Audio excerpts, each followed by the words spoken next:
À en croire les informations du Mirror, publiées le 9 avril 2021, seul le prince Harry assistera aux obsèques du prince Philippe.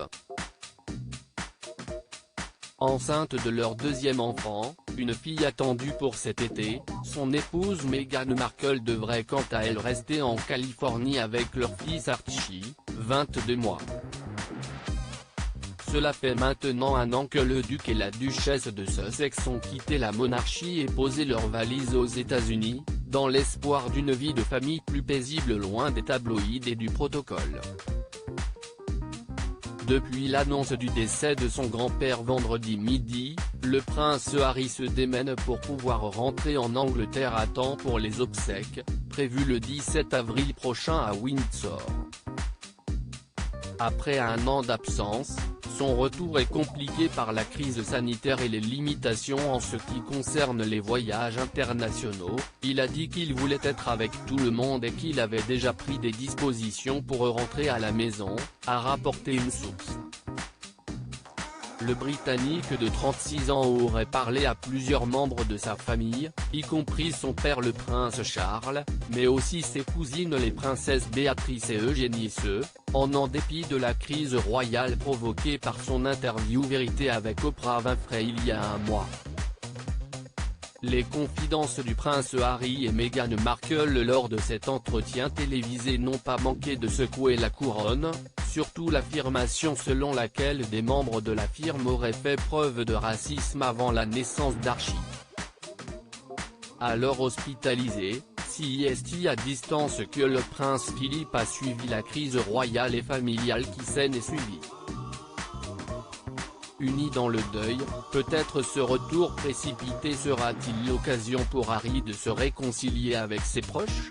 En attendant de voir les éventuelles retrouvailles du prince Harry avec sa famille, un timide hommage au prince Philippe a été publié sur le site de sa fondation avec Meghan Markle, baptisé Archewell, à la mémoire de son Altesse royale le duc d'Édimbourg.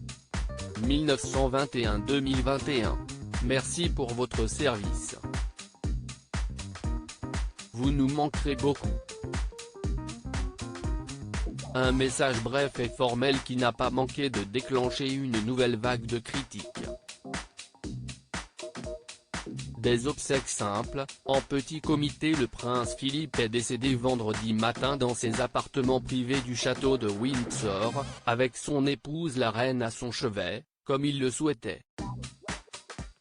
Même si la crise sanitaire chamboule les plans du palais pour les obsèques, ce dernier aurait de toute façon demandé à être enterré sans grande cérémonie nationale. Les obsèques se tiendront le 17 avril prochain, une cérémonie religieuse sera organisée pour une trentaine de personnes en la chapelle Saint-Georges, au château de Windsor, avant que le duc d'Édimbourg ne soit inhumé non loin de là, dans les jardins de Frogmore.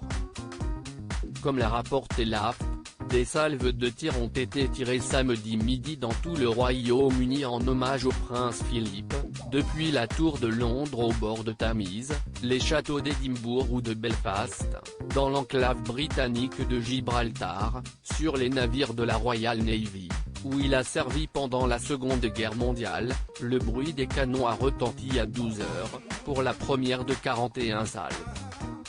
Pour éviter des rassemblements qui violeraient les règles sanitaires en vigueur, le public a été appelé à ne pas se rendre en masse devant les résidences royales mais à signer un livre de condoléances en ligne.